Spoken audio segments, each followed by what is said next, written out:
Hola, hola, buenas tardes a las personas que ya se nos están conectando. Muchas gracias por acudir a este llamado de esta conversación que vamos a tener hoy con el doctor Alex Rojas Ortega. Muchas gracias. Esta es la penúltima eh, charla que vamos a tener durante este año académico de la Asociación Internacional de Profesionales en Derecho. Nos queda la del 25 de noviembre, que es una conversación con toga. Vamos a estar cuatro abogados especialistas en materia de derecho laboral conversando sobre la audiencia preliminar y la audiencia complementaria en materia laboral. Una conversación única y específicamente para que las personas que participen nos pregunten al respecto de lo que es la audiencia preliminar y la audiencia complementaria en materia laboral. Vamos a estar solamente contestando preguntas, no vamos a hacer una conferencia, sino que vamos a evacuar preguntas entre cuatro abogadas, dos abogados, el licenciado David Lara Torres, el suscrito y dos colegas abogadas de dos despachos profesionales que nos van a acompañar. Así es que están invitados para el próximo 25 de noviembre y invitados a que también, si quieren acompañar al doctor Alex Rojas con su cámara abierta para que le demos personalización aquí a esta reunión que vamos a tener hoy, pues que lo hagamos de esa manera.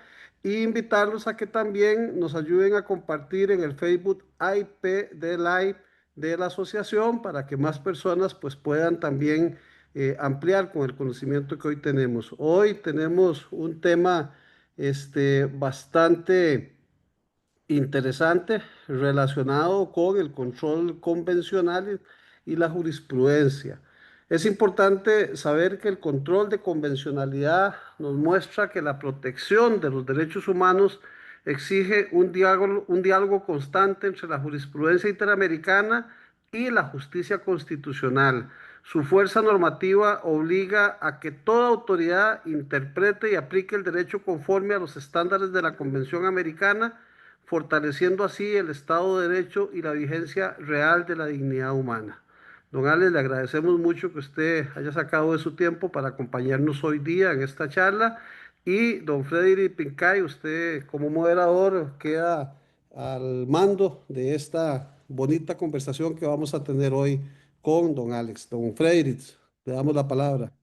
Muchísimas gracias, don Rafa, y muy buenas noches a todos, a don Alex Rojas. Gracias por su tiempo, gracias por venir aquí a ilustrarlos de un tema tan importante como es el control de convencionalidad, ¿verdad? Y su normativa. Tal vez, bueno, también agradecerle a todos los presentes el día, en esta noche, ¿verdad? Por el tiempo. Tal vez para quienes no conocen muy bien a un Alex, don Alex es, bueno, licenciado en Derecho por la Universidad de Costa Rica, es máster en Derecho Constitucional por la Universidad Estatal a Distancia y doctor en Derecho Constitucional por la Universidad Escuela Libre de Derecho. También don Alex es especialista en Derechos Humanos por la Universidad de Castilla-La Mancha y por la Academia de Magistratura del Perú. Actualmente es juez en el Tribunal Contencioso Administrativo y es autor de varios libros y artículos en revistas jurídicas especializadas. Es profesor universitario en la ULACIT y en la Universidad Escuela Libre de Derecho. Una pequeña reseña también, digamos, no menos importante, de don Alex, ¿verdad? Y su trayectoria profesional. Don Alex es un profesional reconocido por su compromiso con la excelencia, la ética y el servicio en el ámbito jurídico costarricense. Su trayectoria se ha caracterizado por una participación activa en procesos formativos, espacios institucionales y actividades gremiales orientadas a fortalecer la práctica del derecho y promover una cultura de responsabilidad profesional. A lo largo de su carrera ha destacado por su capacidad para integrarse en equipos de trabajo, asumir retos con seriedad y aportar soluciones fundamentales en el rigor académico. Su labor se ha distinguido por una visión moderna del ejercicio legal, enfocada en la actualización continua, el análisis jurídico responsable y el fortalecimiento de los valores que deben guiar a toda persona dedicada al derecho. Don Alex, sin más preámbulo, y bueno, dejándolos a todos con este temazo, ¿verdad? Le cedo el espacio para que usted nos ilustre un poco más. Gracias. Muy buenas noches a todos. Quiero iniciar expresando mi más sincero agradecimiento a la Asociación Internacional de Profesionales en Derecho por la amable invitación para participar en esta actividad académica. Agradezco también de manera muy especial a don Rafael Rodríguez por su generosidad, por la deferencia de pensar en mí para compartir estas reflexiones y por la encomiable labor que realiza promoviendo espacios de encuentro y de diálogo jurídico entre profesionales de distintos países y tradiciones jurídicas. Saludo también con mucho aprecio al estimado moderador, don Frederick, y a quienes hoy se conectan desde diferentes lugares. Cada encuentro académico, más allá de las fronteras, confirma algo esencial y es que el derecho no es un conjunto de normas estáticas, sino una conversación permanente sobre la justicia, sobre la persona y sobre el sentido del poder público en una sociedad democrática.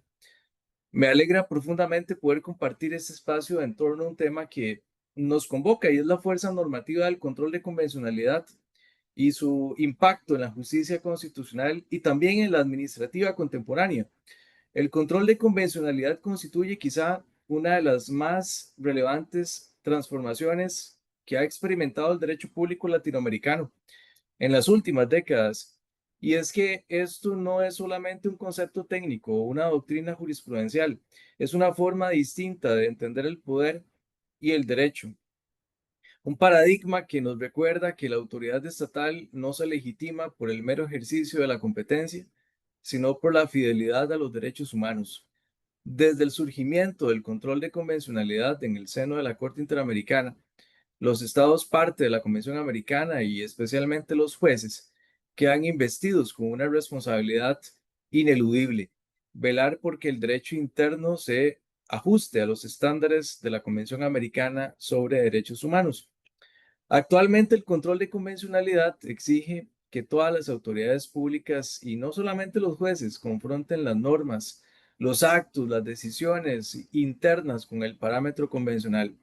Se trata de un mandato de integración, un mandato de diálogo, no de sustitución. Y en ese diálogo, el juez contencioso administrativo ocupa un lugar privilegiado, porque es él, en la práctica, quien se enfrenta con el rostro concreto de la administración pública y debe de decidir si esa actuación, que muchas veces nace amparada en la legalidad formal, resiste la prueba de la convencionalidad sustantiva. Ese es, sin duda, el mayor desafío del juez contemporáneo, hacer que la convención no sea un texto distante, sino un instrumento vivo de justicia cotidiana. Ya ahí estoy pasando las filminas, por si eventualmente no se viera algo, por favor me indican. Ya estoy en la segunda filmina, que es la génesis y la evolución de este control de convencionalidad. Ya lo hemos, probablemente todos acá lo hemos escuchado muchas veces, que esto surgió pretorianamente en el seno de la Corte Interamericana. En el caso del Monacit, Arellano y otros contra Chile en el año 2006, ahí el Tribunal Internacional afirmó que los jueces nacionales, como parte del aparato estatal, son también garantes de la Convención Americana y por lo tanto deben ejercer un control de compatibilidad entre el derecho interno y el derecho internacional de los derechos humanos. Pero se suele hablar de este caso y lo mencionamos como el origen del control de convencionalidad sin tomar en cuenta dos cosas. Primero, que aunque en ese caso que mencioné surgió oficialmente el control de convencionalidad, lo cierto es que para que surgiera fue determinante, fue vital la labor que en su momento tuvo para esos efectos quien en vida fuera el mexicano Sergio García Ramírez, ex juez de la Corte Interamericana de Derechos Humanos. Y segundo, solemos afirmar que el caso de Monacit es el origen, pero conocemos realmente lo que se conoció en aquel caso, en aquel momento, en el 2006. Conocerlo es importante porque permite comprender los alcances de lo resuelto por la Corte Interamericana. Y ese caso trata sobre la aplicación de un decreto ley en Chile que otorgaba amnistía a crímenes cometidos en perjuicio de los derechos humanos, entre ellos la ejecución de Alfredo Almonacid Arellano que era un profesor de escuela y militante del Partido Comunista, por parte de la policía. Fue los carabineros quienes le dieron a él muerte. Alfredo Almonacid fue asesinado en presencia de su familia y ello se consideró como un crimen de lesa humanidad por la Corte Interamericana. En aquel tiempo, en 1978, el gobierno de facto que regía en el país, en Chile, emitió un decreto ley que concedía amnistía a las personas que hubieran cometido crímenes durante el estado de sitio que estuvo vigente en Chile, incluyendo el caso de las personas que asesinaron a Alfredo Almonacid Arellano. Como consecuencia de ese decreto ley de amnistía, el Poder Judicial chileno dictó un sobreseimiento en contra de quienes asesinaron al señor Almonacid. La Corte Interamericana entonces estimó que los jueces, a pesar de estar sometidos al derecho interno, como sucedía con ese decreto ley, deben evaluar tales normas de acuerdo con la Convención Americana e impedir que por su causa se vean mermados los efectos de las disposiciones de la Convención Americana. En el caso de trabajadores cesados del Congreso, que es también del 2006, la Corte dio un paso más al señalar que ese deber no depende de que exista una norma interna que lo autorice. Además, para la Corte Interamericana, los estados deben ejercer no solo un control de constitucionalidad, sino también de convencionalidad ex oficio entre las normas internas y la Convención Americana. Por supuesto, en el marco de las respectivas competencias y de las regulaciones procesales correspondientes. Y luego en el caso Hellman contra Uruguay del 2011 consolidó la visión al destacar que el Estado era responsable tanto por crear como por aplicar una ley que se llamaba la ley de caducidad de la pretensión punitiva del Estado, que fue diseñada para brindar una especie de amnistía para no investigar ni sancionar las lesiones a los derechos humanos respecto de graves violaciones de derechos humanos cometidas por policías y militares, como en el caso Hellman.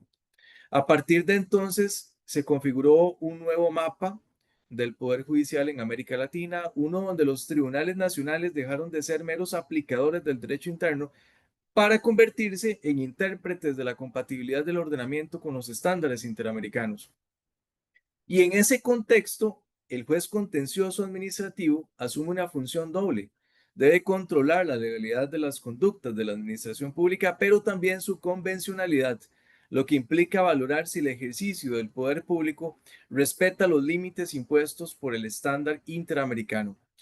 Esa labor no solo proviene del contexto del control de convencionalidad, sino también del artículo 49 de la Constitución Política, que consagró a la jurisdicción contencioso-administrativa como la vía judicial especializada en garantizar la legalidad de la función administrativa. Esa labor no es una verificación o confrontación de la conducta administrativa en relación con la ley, sino con el bloque de legalidad o el bloque de juridicidad, el cual está encabezado por sus líderes, los derechos fundamentales y los derechos humanos, siendo que ambos poseen un rango constitucional a partir de la constitucionalización de los derechos humanos que operó en Costa Rica desde 1989, cuando se reformó el artículo 48 de la Constitución Política. Y paso a esta otra filmina que es la tutela multinivel, porque la protección de los derechos humanos es hoy una tutela multinivel, una red articulada de garantías que se despliegan en distintos planos, en el plano nacional, en el ámbito regional, en el ámbito universal. Y a nivel interno, los jueces ordinarios y los tribunales constitucionales cumplen una función esencial. Primero, los jueces ordinarios, porque protegen los derechos humanos en tiempo real, en el marco de los conflictos concretos de las personas. Los segundos, los tribunales constitucionales, consolidan los estándares de interpretación y proyectan los valores y principios constitucionales hacia todo el sistema jurídico, tanto en su labor de garantía, es decir, cuando conocen los recursos de habeas corpus y de amparos, como también en el control preventivo y represivo de constitucionalidad, es decir, sea ante las consultas legislativas, ante las acciones de inconstitucionalidad o bien las consultas judiciales de constitucionalidad.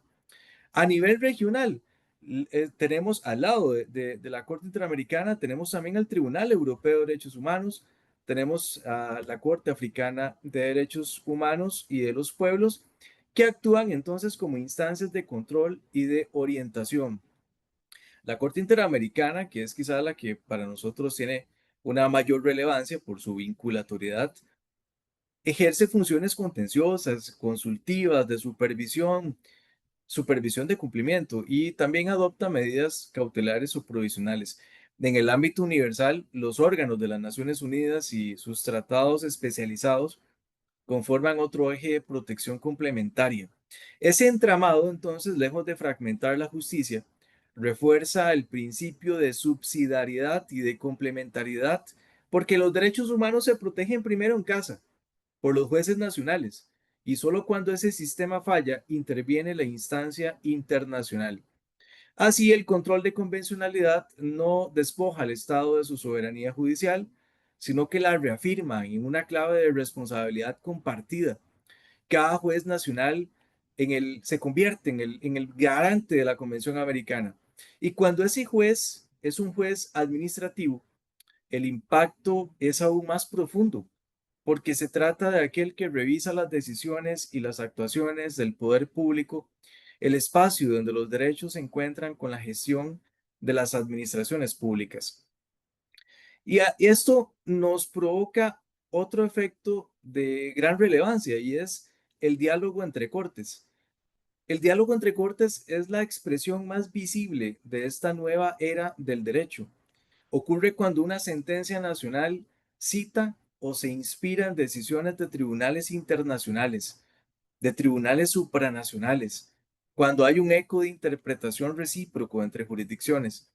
Ese diálogo puede ser horizontal entre cortes de un mismo nivel, por ejemplo, entre tribunales constitucionales de diferentes países o entre la Corte Interamericana y el Tribunal Europeo de Derechos Humanos, o puede ser vertical entre tribunales nacionales e internacionales. Costa Rica ha sido pionera en ambos planos porque la Sala Constitucional ha citado con frecuencia a tribunales europeos y latinoamericanos, pero sobre todo ha desarrollado un diálogo vertical constante con la Corte Interamericana. Casos como el de Atala Rifo y Niñas contra Chile, López Mendoza y Chocrón contra Venezuela, citan expresamente resoluciones de la Sala Constitucional costarricense reconociendo su contribución al desarrollo del derecho interamericano. Ese intercambio ha hecho de Costa Rica una referencia en la interacción entre jurisdicción nacional y regional y ha permitido que la jurisprudencia interamericana se proyecte sobre la interpretación del derecho administrativo costarricense. Hoy, cuando un juez contencioso administrativo analiza una conducta administrativa, no lo hace en soledad. Detrás de cada razonamiento late el eco de ese diálogo interjurisprudencial que tenemos en el marco de este diálogo entre cortes. Ahora paso a esta otra filmina que es eh, un recuento, porque Costa Rica, desde la creación de la Sala Constitucional en 1989, ha construido un modelo ejemplar de integración entre el derecho interno y el derecho internacional. La reforma del artículo 48 de la Constitución Política incorporó los instrumentos internacionales de derechos humanos al mismo rango que los derechos constitucionales. Es decir, tenemos constitucionalizados los derechos humanos en Costa Rica. Desde ese entonces, el bloque de constitucionalidad incluye a los tratados internacionales sobre derechos humanos. Eso implica que en Costa Rica, como pasa en Perú y como también pasa de alguna manera vía interpretación en México, al realizar el control de constitucionalidad, se está llevando a cabo de manera automática un control de convencionalidad.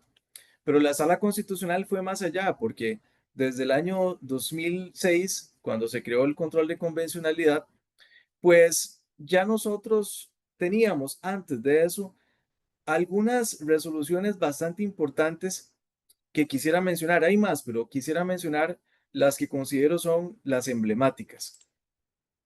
Primero, la sentencia 1147 del año 90, porque ahí la Sala Constitucional equiparó las normas del derecho internacional de los derechos humanos como las relativas a la jubilación, que era el tema que se conocía en ese momento, a los consagrados expresamente en la Constitución Política. Es decir, vean que un año después de la reforma al artículo 48, en 1989, que además ahí nace la Sala Constitucional, que ahí le dieron rango constitucional a los derechos humanos, expresamente la Sala Constitucional afirmó la constitucionalización de los derechos humanos en Costa Rica.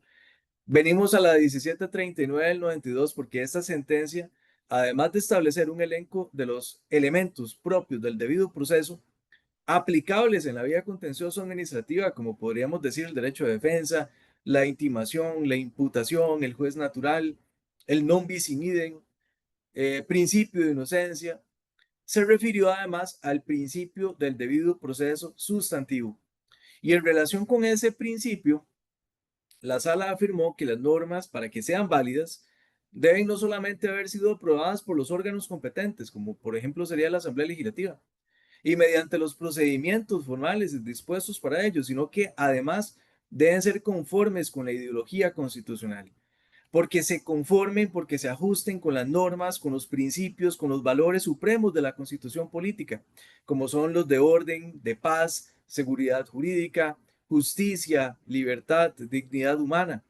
Además, la Sala Constitucional en esta importante sentencia afirmó nuevamente que los derechos humanos tienen rango constitucional. Y pasamos a la sentencia 3435 del 92, porque esta además tuvo una aclaración en el 1993. Ahí la Sala Constitucional constató la inconvencionalidad, y ojo la palabra que estoy utilizando, la inconvencionalidad por omisión que se presentaba con el artículo 14.5 de la Constitución Política, al permitir un trámite abreviado de naturalización únicamente en beneficio de la mujer extranjera casada con costarricense, pero no lo permitía a la inversa. Es decir, existía una discriminación para el hombre extranjero que deseaba acogerse a la misma posibilidad. Por ello, la Sala Constitucional indicó que allí donde la legislación empleara las palabras hombre o mujer, debía entenderse como persona. Con ello, la Sala Constitucional no solamente desechó una discriminación por razones de género que se presentaba ahí, sino que al mismo tiempo efectuó un control de convencionalidad, a pesar de que para esa fecha, en 1992, aún no había surgido en sentido estricto el concepto que hoy conocemos como control de convencionalidad. La sala no anuló la norma, sino que efectuó una interpretación conforme de ella y llevó a cabo entonces también su poder de autocontención. En el mismo fallo, la sala reiteró el rango supraconstitucional de los derechos humanos. Y sí, en algunas ocasiones, cuando protege de mejor manera o en mayor medida a la persona, la sala ha dicho que los derechos humanos tienen un rango supraconstitucional.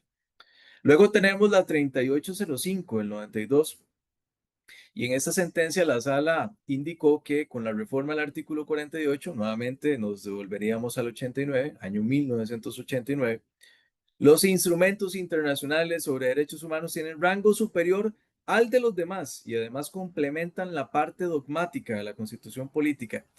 Vean el nivel al que la Sala Constitucional lleva a los derechos humanos que complementan, ella indica que complementan la parte dogmática. Decir que complementa la parte dogmática es decir que complementa los apartados de derechos y libertades individuales y sociales que tiene la Constitución política, el grueso de la protección a la persona.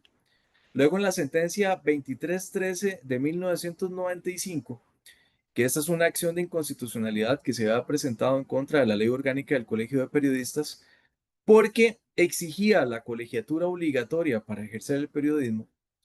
La Sala Constitucional afirmó que, conforme a lo indicado por la Corte Interamericana, desde 1985, y ya más adelante les voy a decir por qué desde 1985, el ejercicio del periodismo no puede estar supeditado o sujeto a una colegiatura, debido a que la libertad de expresión, como un derecho fundamental, en que se basa además la libertad de prensa, no puede estar supeditado o sometido a ese condicionamiento.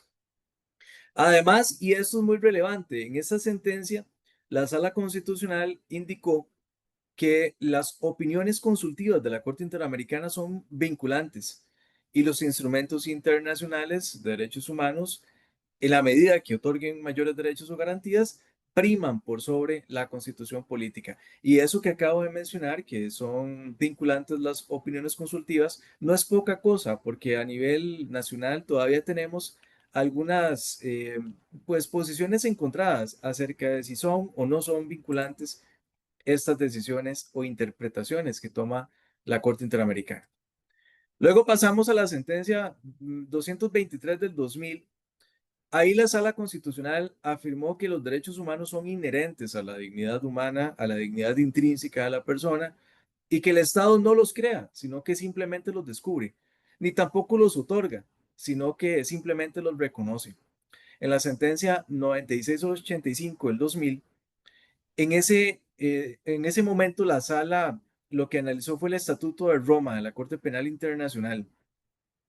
Ahí indicó que la referencia específica que la Constitución política hace de instrumentos internacionales en el 48 de la Constitución determina que no solamente convenciones o tratados o acuerdos que hayan sido formalmente suscritos y aprobados conforme al trámite constitucional mismo, aprobados por la Asamblea Legislativa, sino que cualquier otro instrumento que tenga la naturaleza propia de protección de los derechos humanos, aunque no haya sido aprobado por la Asamblea Legislativa conforme al trámite constitucional, tiene vigencia y es aplicable y vinculante en el país. La sentencia 2771 del 2003, que es la sentencia sobre la reelección presidencial, donde la Sala Constitucional estimó que la Asamblea Legislativa, como poder reformador de la Constitución, está limitada para reformar el texto fundamental y por ende no puede reducir ni tampoco disminuir, eliminar ni coartar derechos y garantías fundamentales, tales como los derechos políticos de los ciudadanos, así como tampoco podría efectuar reformas que guarden relación con los aspectos esenciales de la organización política y económica del país. En esa sentencia de la Sala Constitucional, donde además estableció que únicamente mediante el procedimiento de reforma general regulado en el 196 de la Constitución se podría hacer algo en relación con la disminución, eliminación o coartar los derechos fundamentales o bien tocar la organización política y económica del país. En esa sentencia, la Sala aplicó, desde mi punto de vista, el principio de progresividad de los derechos humanos en lo relativo a la reforma constitucional y creó una especie de cláusula pétrea que condiciona al legislador para poder reformar la constitución política. Y al mismo tiempo creó un límite de fondo que desde mi punto de vista, respetuosamente, yo no lo encuentro en el artículo 195, pero bueno, hay un límite de fondo para la reforma constitucional. Más allá de eso, la progresividad en cuanto a la legislación ordinaria, no en cuanto a la reforma constitucional, sino en cuanto a la ley ordinaria que emana del trámite ordinario de creación de las normas, no permitiría que se puedan reducir, limitar o eliminar el contenido esencial de los derechos humanos ni de los derechos fundamentales. Y cabe mencionar que en el caso Acevedo Buendía y otros contra Perú, la Corte Interamericana indicó que no toda medida regresiva es contraria a la Convención Americana, sino que eso dependerá de su justificación en torno al bien común. Vamos a pasar a esta otra filmina, porque aquí ya pasaríamos del 2006, que es la fecha en la que se originó el control de convencionalidad. Esta sentencia, la 11.352 del 2010, aborda una situación de inconvencionalidad por omisión en que incurría el ordenamiento costarricense al no ajustarse a las normas internacionales en materia de anticorrupción, sea la Convención de las Naciones Unidas sobre Corrupción y la Convención Interamericana contra la Corrupción, al no prever la vulneración al deber de probidad como una causal para la cancelación de credenciales de un diputado. Eso originó una reforma constitucional posterior. En el 2014, la 12.703, ahí se afirmó la vinculatoriedad del control de convencionalidad y con eso, en forma expresa, indicó dentro de ese concepto la vinculatoriedad de las opiniones consultivas de la Corte Interamericana. Nuevamente, vean que en 1995 lo había indicado y ahora en el 2014. Además, en esta sentencia, la Corte Interamericana aplicó la sentencia del caso Atala Rifo, lo que les mencionaba antes, el tema de la corte, del diálogo entre cortes. Esa sentencia Atala Rifo relativa a la no discriminación por razones de orientación sexual, porque este era un caso de una persona que solicitaba al Colegio de Abogados y Abogadas de Costa Rica un carné para usar las instalaciones a su pareja del mismo sexo. Y luego pasamos a la sentencia 12.782 del 2018, porque ahí se analizó y, bueno, era una acción de inconstitucionalidad para que se declarara inconstitucional el 14.6 del Código de Familia, en tanto indicaba que era legalmente imposible el matrimonio entre personas del mismo sexo. En esa sentencia del 2018, la sala aplicó nuevamente el caso Atala Rifo y Niñas, donde la Corte Interamericana reconoció la orientación sexual y la identidad de género de las personas como categorías protegidas por la Convención Americana, y donde además indicó que el concepto de familia va más allá de uno meramente tradicional o estereotipado entre hombre y mujer.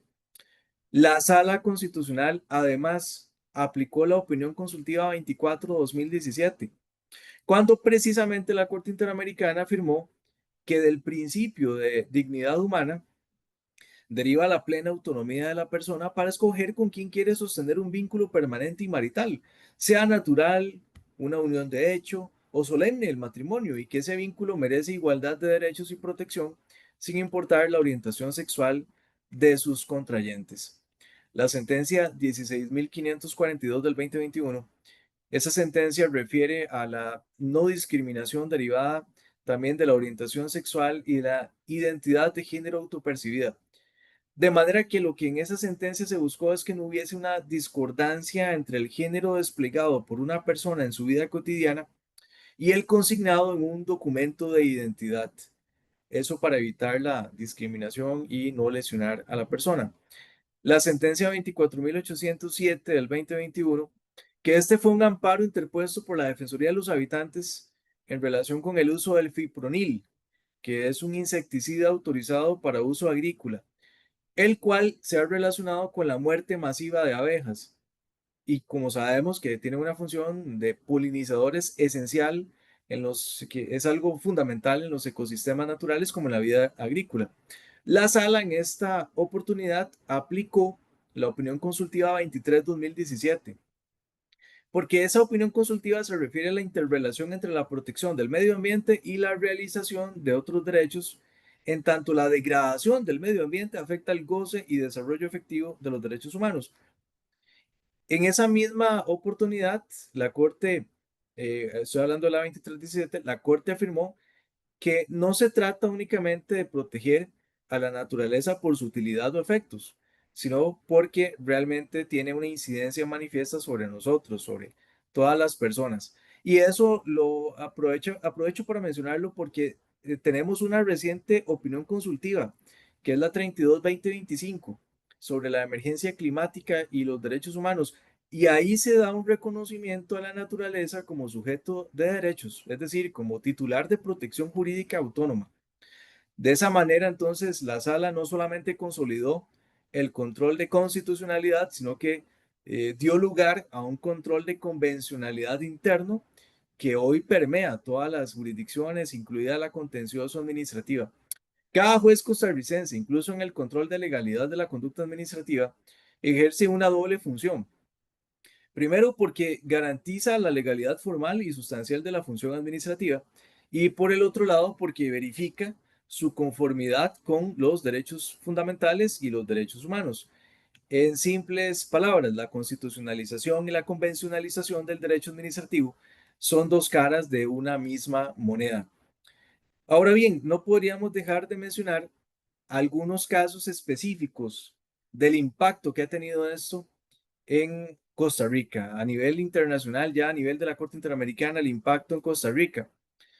Y sin duda alguna, la opinión consultiva 5 de 1985 hay que mencionarla, porque ahora la había adelantado cuando mencioné el 2313 del 95, la sentencia 2313-95, porque ahí se aplicó esta opinión consultiva. Y acá la Corte Interamericana manifestó que los periodistas no deben estar colegiados para poder llevar a cabo su labor, porque el periodismo en sí mismo no es más que el ejercicio continuo, estable y remunerado de un derecho humano, la libertad de expresión. De modo que imponer un requisito como la colegiatura para poder ejercer la libertad de expresión es contrario a la Convención Americana sobre Derechos Humanos. Luego el caso Herrera Ulloa contra Costa Rica 2004, que trata sobre la vulneración a los derechos de la libertad de pensamiento y de expresión, en perjuicio de Mauricio Herrera, que fue condenado penalmente por no acreditar por no acreditar la veracidad de unas publicaciones que efectuó como periodista, lo cual entonces se estimó como arbitrario y como lesivo de la libertad de expresión. Asimismo, la Corte Interamericana estimó que también se lesionó el derecho a recurrir el fallo a través de un recurso ordinario, un recurso eficaz, eh, por medio del cual un juez o un tribunal superior pudiese realizar un examen integral de todas las cuestiones debatidas y con ello se introdujo el derecho a la doble instancia en materia penal. El caso Artavia Murillo y otros contra Costa Rica 2012, que trata sobre la imposibilidad y diría yo los obstáculos que provocó el Estado costarricense en cuanto a la utilización de la fecundación in vitro, dado que en dos oportunidades diferentes, la Sala Constitucional, eso sí, con una motivación válida, anuló los decretos ejecutivos que regulaban su implementación, siendo que incluso desde el 2012 la Corte Interamericana había ordenado al Estado costarricense adoptar todas las medidas apropiadas para que quedara sin efecto la prohibición de practicar la fecundación in vitro y lo regulara.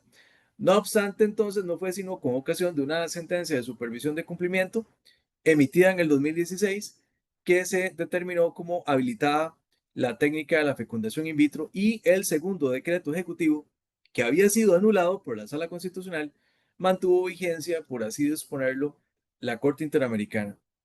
La OC 24 del 2017 ya la había mencionado, reiterar de manera simple que se refiere al cambio de nombre, derechos patrimoniales, identidad de género, vínculos entre personas del mismo sexo y ahí pues de alguna forma evitar la discriminación a las parejas del mismo sexo. Eh, Luego tenemos esta otra, perdón, voy a pasar la filmina, ahora sí, tenemos esta otra sentencia, el caso Amrin contra Costa Rica, Amrin y otros contra Costa Rica del 2018, y es que ese caso se refirió principalmente a la duración o plazos de la prisión preventiva, de modo que no sobrepasara lo razonable. Estaba en juego el derecho a la libertad personal en ese caso concreto. Y además, si nosotros vemos el supuesto fáctico que se conoció, a uno de los imputados se le había sometido a prisión preventiva durante 36 meses, según lo permitía la normativa procesal penal, pero luego de ese plazo se le mantuvo en prisión un poco más. Al final llegó a un total de 4 años y 9 meses. Y eso estaba de alguna manera amparado en una jurisprudencia que existía de la Sala Constitucional. Para la Corte Interamericana, esa jurisprudencia, al ampliar los supuestos y condiciones de afectación a la libertad personal, era contraria al principio pro homine y por ende consideró la privación de libertad como arbitraria. El caso Moya Chacón y otros contra Costa Rica 2022 refiere a la responsabilidad internacional de Costa Rica por la violación del derecho a la libertad de pensamiento y de expresión, una vez más, ¿verdad? Una vez más, en perjuicio de dos periodistas, como resultado de la imposición de una condena civil por la publicación de una nota de prensa. Es que en esa nota de prensa se daba cuenta de presuntas irregularidades que había tenido o que habrían sucedido en el control de trasiego de licores hacia Costa Rica en la zona fronteriza con Panamá. Y se mencionaba a funcionarios policiales que habrían estado involucrados en esos hechos. Luego el caso Guevara Díaz contra Costa Rica 2022 se declaró la responsabilidad internacional de Costa Rica porque habían algunas violaciones a derechos en perjuicio del señor Guevara Díaz. Particularmente, la Corte concluyó que él no fue seleccionado en un concurso público para ocupar el puesto en propiedad que si no me equivoco, trabajador misceláneo, en razón de una discapacidad intelectual, lo cual también derivó en el cese de su relación laboral con el Ministerio de Hacienda. Esos hechos, que fueron reconocidos por el Estado costarricense, constituyeron actos de discriminación en el acceso y permanencia en el empleo y, por lo tanto, una violación al derecho a la igualdad ante la ley y a la prohibición de discriminación y al derecho al trabajo en perjuicio del señor Guevara. Además, pues ahí la Corte Interamericana hizo unas afirmaciones en torno a los derechos de las personas con discapacidad como totalmente protegidas en el ámbito de la Convención Americana sobre Derechos Humanos. Tenemos el caso Scott Cochran contra Costa Rica 2023 porque este estuvo relacionado con la presunta vulneración del derecho a la información sobre asistencia consular de señor Scott, que era estadounidense. Él estaba en el marco de un proceso penal seguido en su contra. Pero bueno, en ese caso la Corte Interamericana estimó que él sí tuvo contacto con las autoridades consulares de Estados Unidos y por ende que Costa Rica no lesionó el derecho. Lo importante acá es recordar que en el marco de la Convención Americana y el sistema interamericano, el objeto de la asistencia consular es permitir la interacción entre la persona privada de libertad con las autoridades consulares de su país, con el fin de que puedan asistirlo, buscando de alguna forma reducir las condiciones de desigualdad que pueda generar ser extranjero. Entonces, la sentencia de alguna manera aplica al momento en el que se lleva la detención, se ejecuta la detención, pero además antes de que rinda la primera declaración ante las autoridades nacionales. Paso a esta otra filmina que en donde ya quisiera ir concretando un poco más algunos aspectos, porque probablemente lo que acabo de decir se quedan en el marco del derecho constitucional y en el marco de la convencionalidad, pero hay algunas cosas importantes que quisiera eh, mencionar para que reflexionemos en el marco ahora sí concreto del derecho administrativo, porque no podríamos dejar de lado que el derecho administrativo es derecho constitucional concretizado, es llevar a la práctica lo que dice la Constitución política y ahí vamos a aplicar de manera concreta, puntual, el marco constitucional y convencional. Y es que el impacto del control de convencionalidad no se limita a una transformación conceptual. Esto, bueno, ha configurado de manera concreta y profunda y redimensionado el derecho administrativo, el derecho sustantivo y procesal. Y para estructurarlo mejor, primero, en cuanto al impacto en el derecho administrativo sustantivo, bueno, la convencionalidad ha impregnado los institutos clásicos del derecho administrativo, ha obligado a reinterpretarlos desde un parámetro de dignidad humana, de proporcionalidad, de razonabilidad reforzada. Número uno, la legalidad como legalidad convencionalizada. Hoy ya no hablamos de legalidad como simple conformidad con la norma. Hoy hablamos de legalidad sustantiva, donde la validez de la conducta administrativa exige compatibilidad con la Convención Americana, con la jurisprudencia interamericana y con los estándares fijados por el Corpus Juris Interamericano.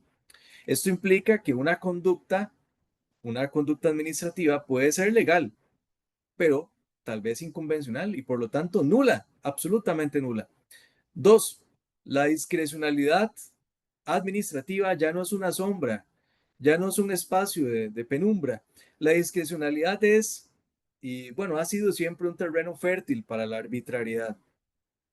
El control de convencionalidad exige que el ejercicio discrecional se someta a un test de razonabilidad y de proporcionalidad convencional. Implica analizar la finalidad legítima, la idoneidad, la necesidad y la proporcionalidad estricta. Además, exige motivación reforzada cuando el acto afecta a derechos fundamentales o involucra a poblaciones vulnerables. En cualquier caso, el proceso contencioso administrativo es hoy una vía idónea para el control intenso de la discrecionalidad y lo podemos revisar en algún momento con el artículo 128 del Código Procesal Contencioso Administrativo, que así lo permite, y las facultades intensas que ahí se encuentran dispuestas en favor de los jueces y juezas. Tres, el debido proceso administrativo, que tiene además una gran configuración en clave de derechos humanos, porque el debido procedimiento o el debido proceso administrativo ya no solamente un requisito formal, sino que exige una intimación clara, un acceso al efectivo al expediente, tiempos razonables para la defensa, derecho a ser oído, imputación de cargos, carga probatoria equilibrada y sobre todo una motivación suficiente, motivación racional y verificable. La Corte Interamericana ha dicho que la motivación es la primera garantía contra la arbitrariedad. Cuarto, buena administración y estándares de la Corte Interamericana. El principio de buena administración, cada vez más robusto en América Latina, adquiere contenido convencional. De hecho, el Congreso FIDA 2026, que es el Congreso del Foro Iberoamericano de Derecho Administrativo que se va a realizar en Ecuador el próximo año, tiene como uno de sus ejes la buena administración pública, basada en la evaluación. Parámetros como trato digno, decisiones razonadas, plazo razonable, acceso a la información, protección a grupos en situación de vulnerabilidad, reflejan que la buena administración deja de ser un ideal ético para convertirse en una exigencia jurídica vinculante. 5. El derecho administrativo global y la gobernanza multinivel. Esto implica una apertura del derecho administrativo a un espacio jurídico transnacional, donde confluyen autoridades públicas y privadas, organismos internacionales y redes regulatorias que ejercen funciones administrativas con incidencia real en los ordenamientos jurídicos internos. Se trata de un auténtico ordenamiento jurídico administrativo universal, caracterizado por una pluralidad de fuentes, niveles normativos y estándares de diversa vinculatoriedad. Instituciones como la OCDE, como la OMC, como la OMS, el Banco Mundial, la Comisión Europea, generan estándares técnicos, principios de transparencia, de debida administración, de responsabilidad pública, que terminan irradiando el derecho administrativo nacional. En el caso costarricense, su influencia es perceptible en materias como contratación pública, como regulación ambiental, la política sanitaria, la fiscalidad internacional. En ese contexto, el control de convencionalidad adquiere una nueva dimensión. El juez contencioso administrativo no solamente debe armonizar el derecho interno con los estándares de la Convención Americana, sino que también con los parámetros de gobernanza global que influyen en la acción administrativa. Se exige, por tanto, una administración pública capaz de operar en un espacio jurídico global. Tiene que adaptarse a la innovación tecnológica. Las administraciones públicas tienen que interactuar con otras administraciones extranjeras y deben actuar conforme a los principios universales de legalidad, razonabilidad, igualdad, proporcionalidad, etc. Este fenómeno confirma que el control de convencionalidad es, en realidad, una de las manifestaciones más maduras de la expansión global del derecho administrativo, un punto de encuentro entre el derecho internacional de los derechos humanos, el derecho administrativo clásico y el derecho administrativo globalizado.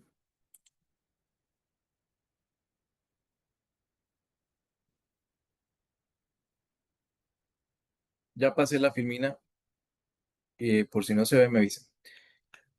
Esta otra filmina que es el impacto, ya vimos el impacto que puede tener en el ámbito del derecho administrativo sustantivo. Bueno, pero es que también en el ámbito del derecho administrativo procesal o procesal administrativo hay una vinculación y hay una incidencia. La jurisdicción contencioso administrativa no solamente controla legalidad, es que garantiza derechos fundamentales, garantiza derechos humanos y eso ha transformado la forma de juzgar. Primero, podría mencionarles la tutela judicial efectiva reforzada. La Corte Interamericana exige que las vías internas sean idóneas, útiles, oportunas y efectivas. Eso ha derivado en una visión donde el juez contencioso administrativo no puede conformarse con anular un acto.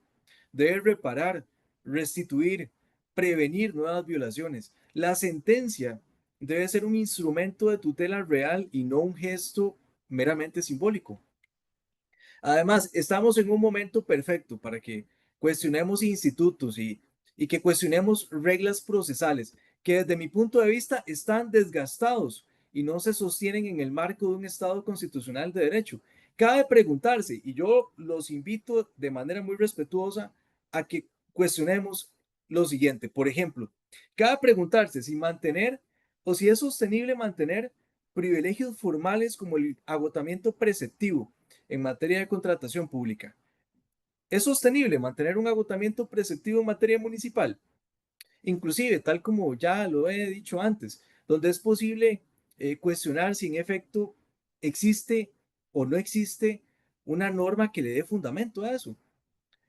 Podríamos cuestionar también el cuasi agotamiento preceptivo que se replicó en el artículo 31 del Código Procesal Contencioso Administrativo. Ese que dice que yo tengo que preguntarle primero a la administración pública a la que llevé a la vía judicial si quiere confirmar, cesar, anular, revocar la conducta administrativa que le estoy llevando a control judicial. Pero es que eso no es un agotamiento preceptivo que se había declarado inconstitucional en el año 2006, con el voto de la Sala Constitucional 3669 del 2006. Bueno, cabe analizar si resulta idóneo mantener el privilegio que posee la administración pública ante la impugnación de conductas omisivas y brindarle plazos para que cumplimente la conducta debida. Aquella que no quiso hacer, ahora le tengo que dar otro plazo para que la haga. Incluso sin condenatoria en costas, si es que en esa oportunidad, cuando el justiciable, cuando la persona que tuvo que contratar un abogado o una abogada para poder ir a la vía contencioso administrativa, que no es gratuita, y le llevó una conducta omisiva y ahí sí la ejecutó, ahí sí la llevó a cabo, ahí sí la cumplió, entonces vamos a resolver sin especial condenatoria en costas. Bueno, porque así lo dice el artículo 35 del CPECA. Cabe mantener la posibilidad de que la Procuraduría General de la República pueda solicitar la prórroga de plazos procesales cuando otras entidades públicas ni siquiera lo tienen contemplado. Bueno, no sé. Ahí dejo el cuestionamiento porque podríamos seguir acá sobre temas relativos a aspectos que me parece que no se sostienen. Segundo, medidas cautelares bajo un estándar convencional. Las medidas cautelares han adquirido un rol central como garantía interamericana. Medidas autosatisfactivas, medidas innovativas, estructurales, preventivas frente a la amenaza de derechos fundamentales. Un juez contencioso administrativo que conoce medidas cautelares no solamente está aplicando el Código Procesal Contencioso Administrativo, aplica de manera valiente y decidida el estándar interamericano de manera inmediata. 3. La ejecución de sentencia. Este es el corazón de la convención aplicada. ¿Por qué? La sentencia no puede quedarse en el papel, la sentencia tiene que cumplirse. Y si no se cumple, el juez tiene el deber, ojo, porque es que no es la opción, tiene el deber de activar el poder de sustitución.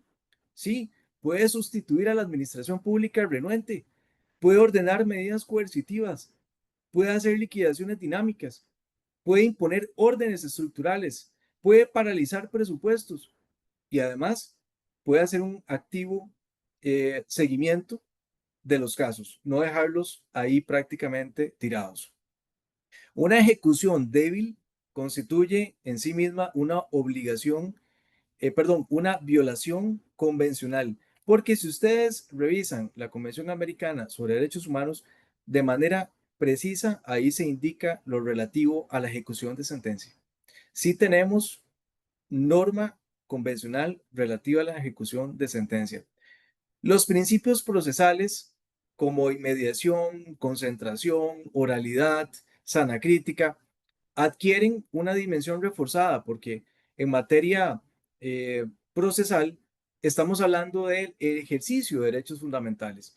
La valoración probatoria debe observar estándares interamericanos, la carga dinámica, que ahora la tenemos afianzada, el favorecimiento probatorio, el deber de esclarecimiento, el poder oficioso del juzgador en aras de la verdad real. En el contencioso administrativo hay un gran poder probatorio de carácter oficioso en favor no solamente de los jueces tramitadores, sino que también de los jueces conciliadores, en favor de los jueces de juicio y sin duda alguna de los jueces ejecutores. Así el juez deja de ser pues un espectador pasivo y se convierte en un garante activo de la verdad material. Algo muy importante que quisiera mencionar es la revolución del control algorítmico en la administración pública. La administración actual toma de decisiones mediante algoritmos, sistemas de scoring, modelos predictivos, herramientas de inteligencia artificial. Esto exige que el juez realice un control de convencionalidad tecnológica, verificando la transparencia algorítmica, la explicabilidad, la ausencia de sesgos discriminatorios, la trazabilidad del modelo, la auditabilidad externa y la motivación reforzada de toda decisión automatizada. Perdón. La convencionalidad se proyecta así entonces hacia la frontera misma del derecho administrativo contemporáneo, porque la digitalización del poder y la defensa de la dignidad humana se encuentran de frente a decisiones automatizadas. El impacto del control de convencionalidad en Costa Rica ha sido tan profundo que hoy podemos afirmar que el derecho administrativo es derecho administrativo constitucionalizado, convencionalizado y globalizado.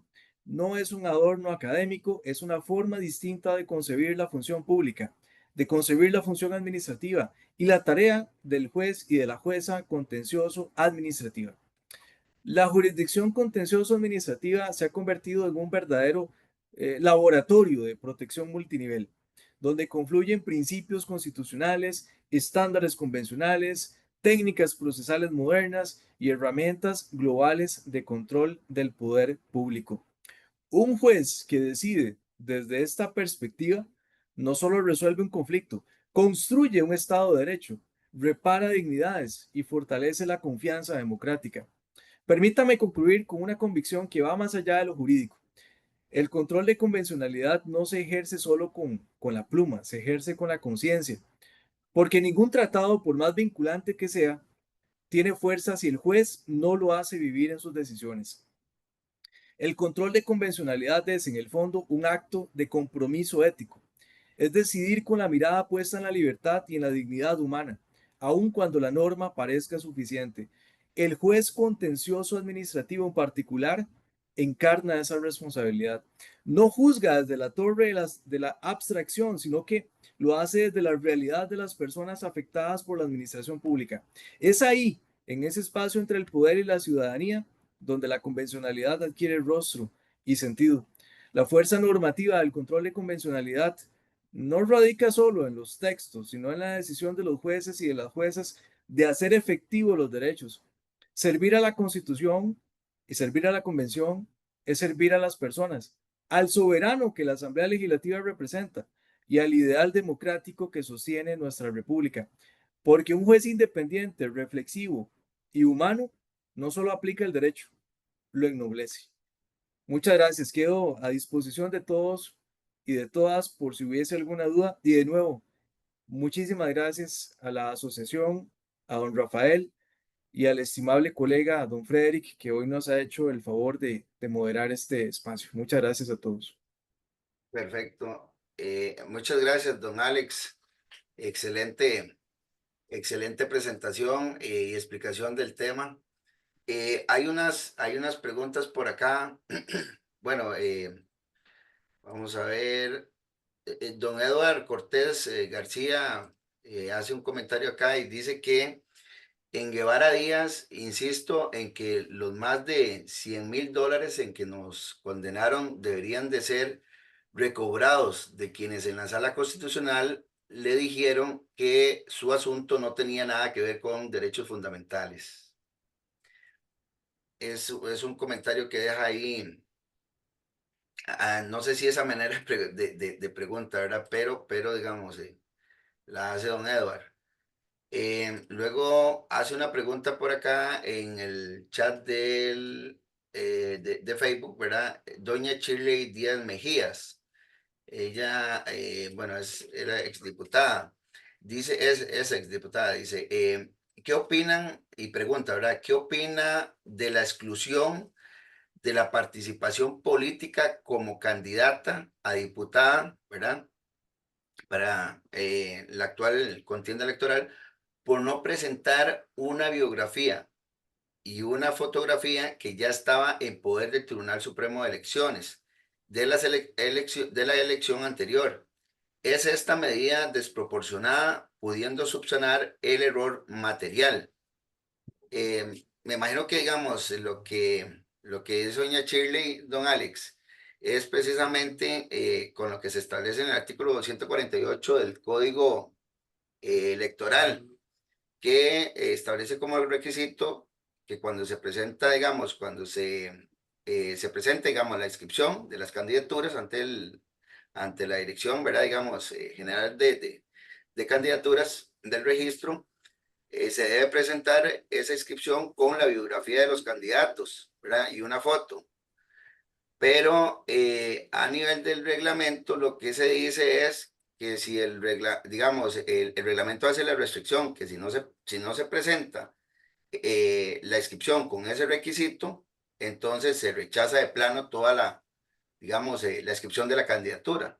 Este es el caso, digamos, de doña Shirley, que eso es lo que entiendo, porque yo lo leí en una nota periodística, y el asunto es que a ella ni siquiera le dan el derecho o no le previenen, ¿verdad? No le previenen, y efectivamente, bueno, aquí hay un derecho humano y fundamental, ¿verdad? Digamos, supraconstitucional que se está violentando, como es el derecho a ser elegida, ¿verdad? Bueno, a elegir y a ser elegida.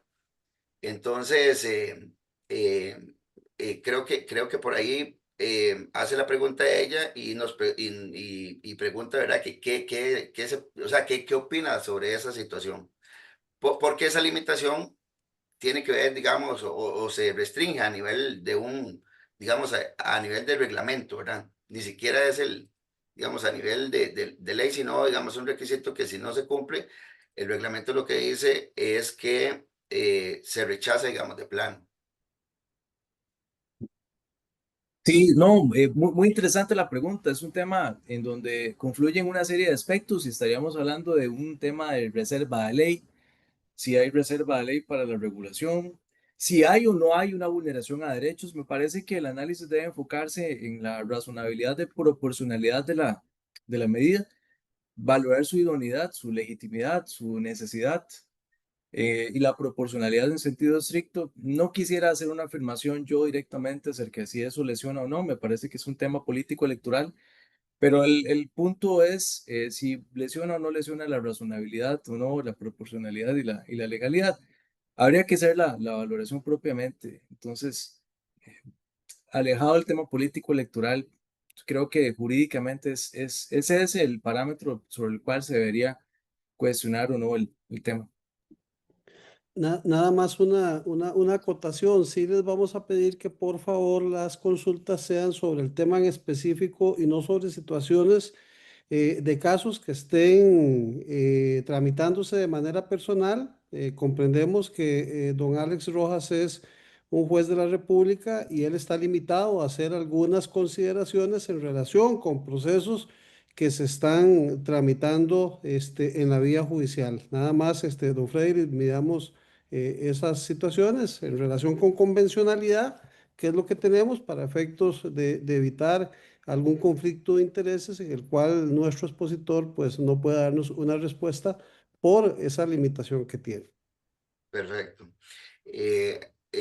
Don Alex, aquí hay otra pregunta. Bueno, no veo el nombre de la persona, pero dice, si en Cordero Bernal versus Perú, la Corte Interamericana de Derechos Humanos ha indicado el peligro de conceptos jurídicos indeterminados en sanciones, ¿cuál es la razón de que el Poder Judicial y Legislativo permitan sanciones para salvaguardia del decoro de la administración pública? Bueno, es que realmente el uso de conceptos jurídicos indeterminados no se encuentra de alguna forma proscrito.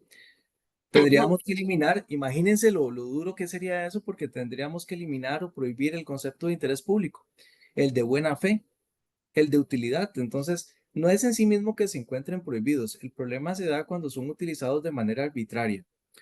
No obstante, para eso la Corte Interamericana, el sistema interamericano, el Corpus Juris Interamericano, pues ha basado que toda decisión que tenga que ver con un concepto jurídico indeterminado simplemente debe ser bien motivado, debe basarse en razones de interés común y establecer de manera concreta cuáles son las bases normativas que está aplicando para ese caso concreto. No es, reitero, no es el concepto jurídico indeterminado una especie prohibida en el derecho. De lo contrario, en el derecho público, imagínense todo lo que representaría. Tendríamos que eliminar un montón de conceptos. Ok, gracias, don Alex. Aquí hay otra pregunta de don Harold Daniel Jiménez Murillo.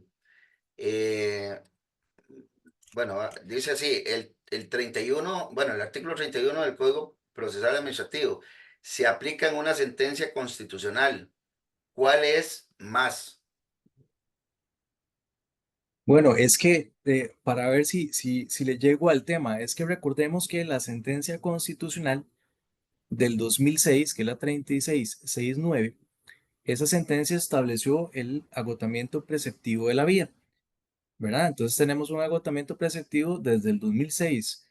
Luego eh, viene el artículo 31 del CPK y lo que dice es una especie de réplica, una especie de réplica de lo que dice el voto constitucional y además lo extiende un poquito más, dándole la oportunidad a las administraciones públicas de que cuando don Rafael, Alex o Frederick presentan una demanda, le tengan que preguntar, antes de continuar el proceso, le tengan que preguntar a la administración pública, mire, usted quisiera confirmar, revocar, anular, cesar la conducta que don Frederick, don Rafael o don Alex le está cuestionando. El cuestionamiento que yo hacía es si debemos mantener esa disposición, no solamente desde el punto de vista de la ley, sino también que cuestionemos si existe constitucionalmente todavía un fundamento para entender que hay agotamiento preceptivo. Si entendemos que no existe agotamiento preceptivo con base constitucional, el 31 del Código Procesal Contencioso también dejaría de tener ya una validez. Ese era el cuestionamiento que hacía. Entonces, están relacionados desde el voto constitucional y luego el nacimiento del CPK.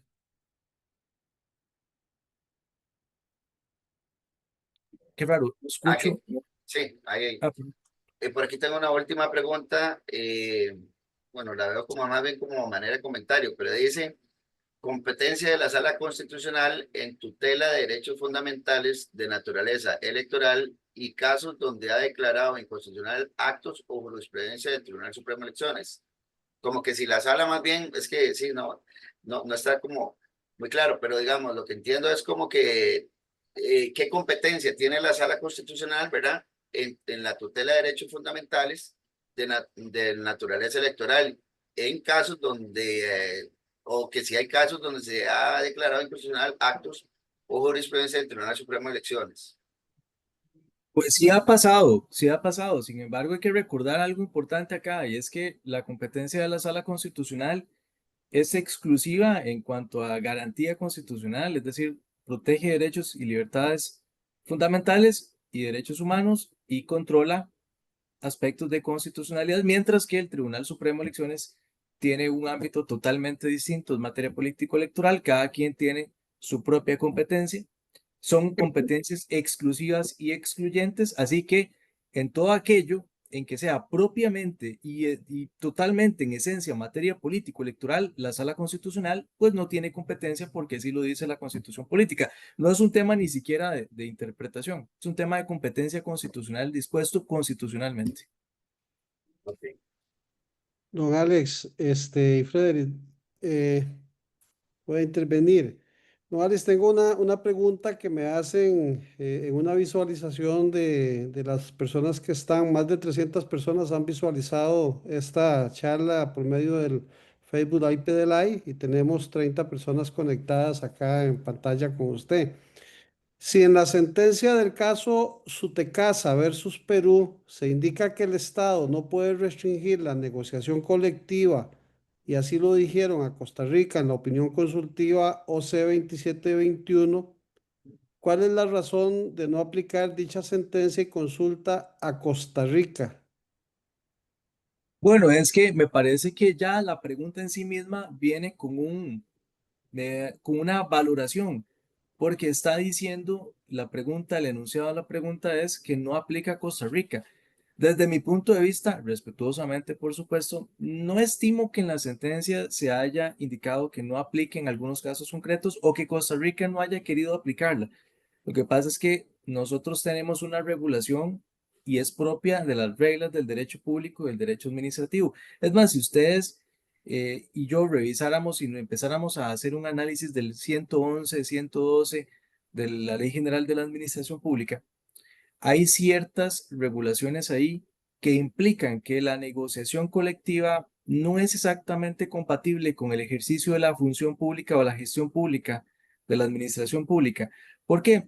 Porque aspectos tales como el buen manejo de los recursos públicos, la eficiencia, la eficacia, la hacienda pública, que son de rango constitucional también, implican que el uso del dinero público no sea totalmente compatible con la negociación colectiva. De modo tal que la sentencia en sí misma no establece una restricción tampoco, pero tampoco Costa Rica ha establecido una restricción para su uso, sino que simplemente ha ajustado la naturaleza de la convención colectiva para allí donde no exista gestión pública, cuando sí estamos entre entes, por ejemplo, que son los entes económicos de la administración pública, que son las empresas públicas y no estamos ante funcionarios públicos, perfecto, pero la naturaleza propia del funcionario público, tal cual está diseñado constitucionalmente con base en los artículos 191 y 192, no permiten que el dinero público se utilice de forma indiscriminada. Esa es la razón, hay una razón constitucional también. Don Alex, y esta es la última que tengo yo, no sé si después don Freddy tendrá ahí alguna otra. Si en Petro versus Colombia se señaló que una misma estructura administrativa que realiza investigación, procedimiento y sanción es contraria al Pacto de San José, ¿cuál es la razón jurídica para permitir que, por ejemplo, la Contraloría General de la República lo haga?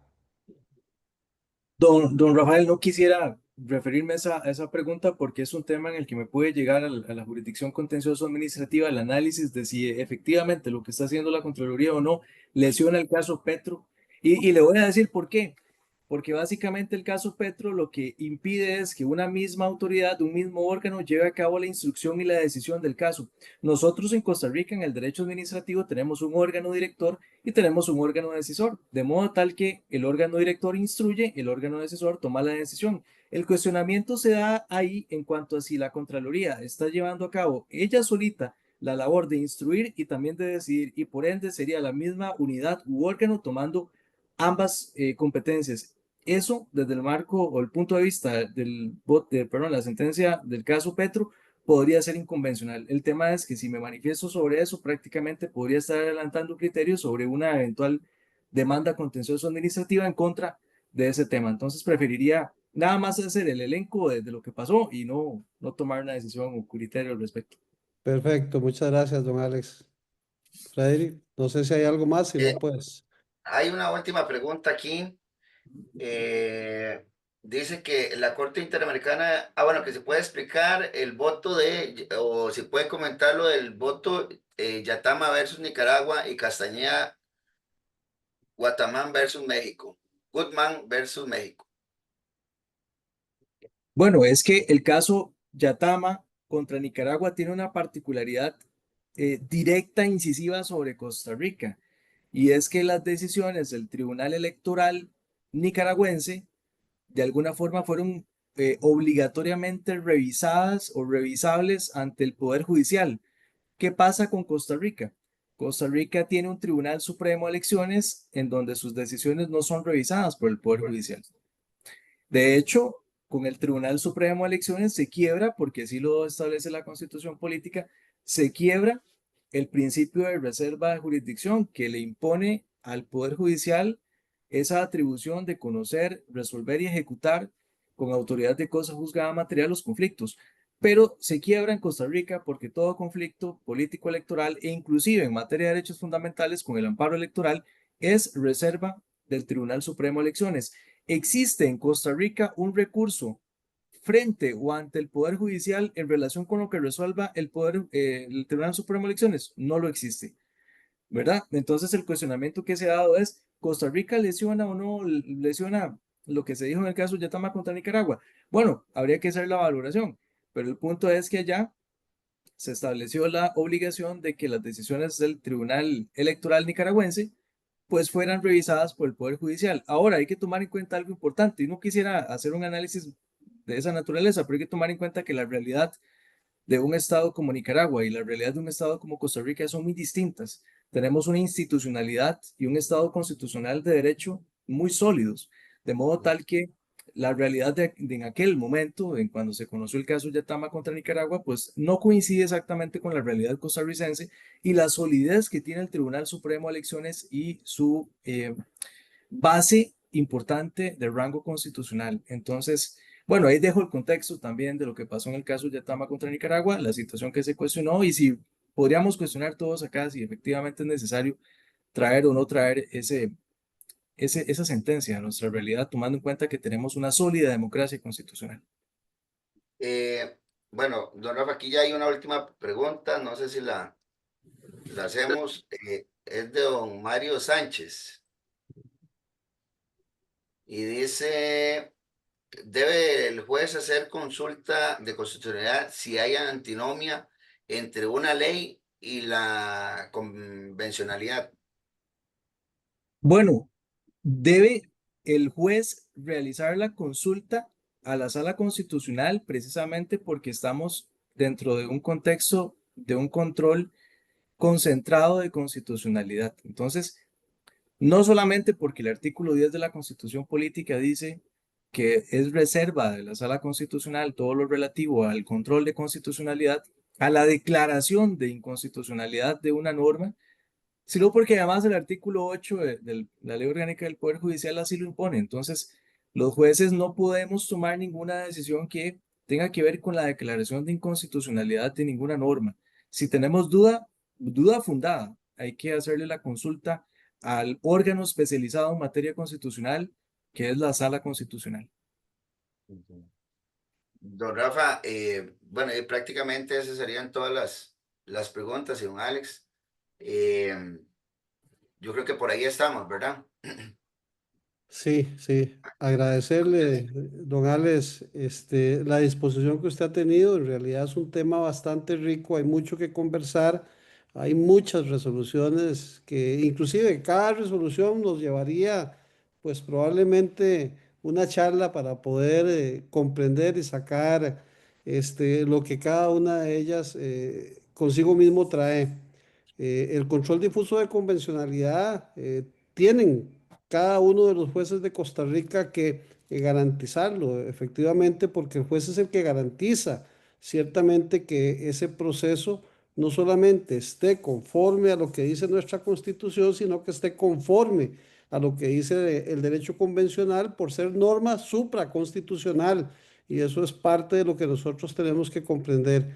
Ha sido una rica exposición, don Alex, como siempre, nuestra admiración por su capacidad, su estudio y su forma de hacer ver sencillo lo que no es tan sencillo. No, muchísimas gracias, don Rafael. Muy agradecido con usted, primeramente por siempre brindarme un espacio con la asociación y con todos los demás colegas que hoy nos han hecho el favor de acompañarnos. Muchísimas gracias y estoy siempre a disposición de todos en lo que pueda servirles. Muchas Muchas gracias, don Alex. Muchas gracias por su tiempo. Y bueno, yo creo que eso sería todo. Agradecerle a todas las personas que se conectaron el día de hoy, ¿verdad? Como siempre lo hemos dicho, la asociación tiene estas charlas precisamente porque uno de sus objetivos es combatir la mala praxis y eso es lo que tratamos de hacer día con día, ¿verdad? Desde esta bella organización, ¿verdad? Esta institución. Entonces, agradecerles y que pasen buenas noches todos. ¿Ah? Muy buenas noches, muchas gracias, don Frederick, don Rafael y con todos los demás colegas. Hasta luego. Muchas gracias, buenas noches. Buenas noches.